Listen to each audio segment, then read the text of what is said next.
Še malo in bomo prispeli tja, kamor smo namenjeni.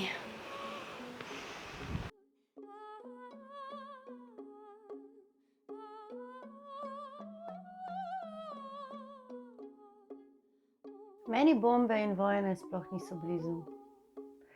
Pa vseeno vam zdaj pripovedujem o dogodkih, ki so se dogajali v času Prve svetovne vojne v naših krajih.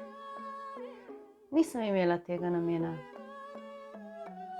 Pa sem se pred dnevi šla učiti geomantije k Javorci.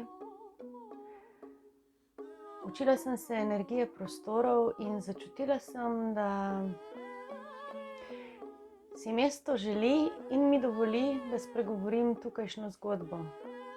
Zgodbo krajev in zgodbo o velikih ljudeh. Cerkev Svetega Duha so vojaki gradili sami. Kako velika in močna želja je bila v tem, da bi imeli neko svoje mesto, svoj sveti hram, kamor se lahko zatečejo v grozi in strahu. Pove podatek, da so cerkev začeli graditi marca 16. leta in jo novembra istega leta končali. In takrat je že začela služiti svojemu namenu. Vsako nedeljo je v njej potekala maša. Še nekaj je, kar kaže na to, da vse, kar zraste globoko v srcu, da je vse tisto močno varovano. Lokacija cerkve je zlahka vidna, sovražna vojska bi jo lahko razstrelila.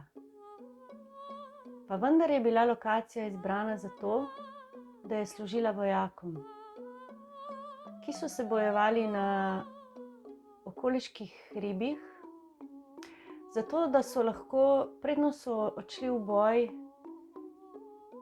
pogledali na cerkev in zaprosili za življenje.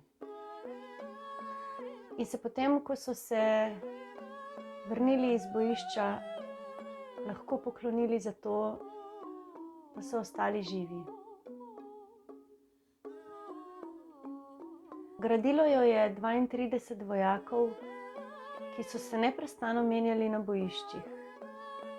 Kot bi bila gradnja in kreacija tega spomenika miru njihova medicina, ki poveže in dušo v času, ko ti je najbolj hudo.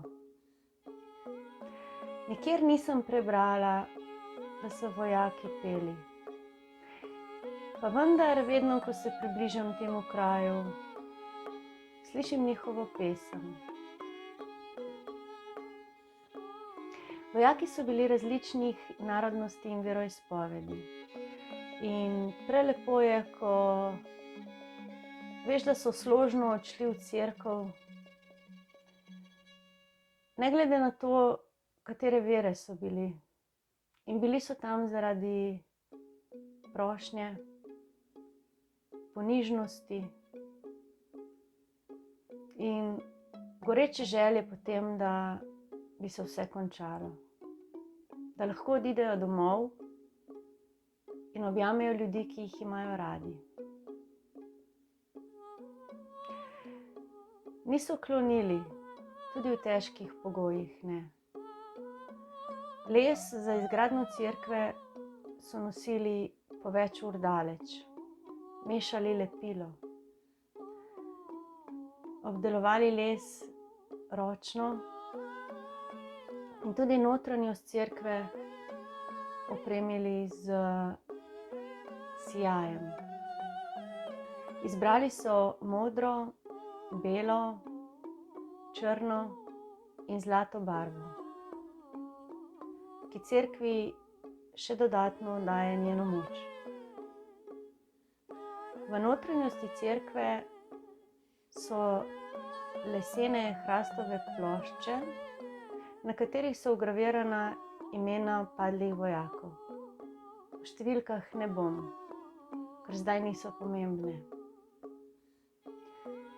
Pomembno je vsako življenje, ki ima neprecenljivo vrednost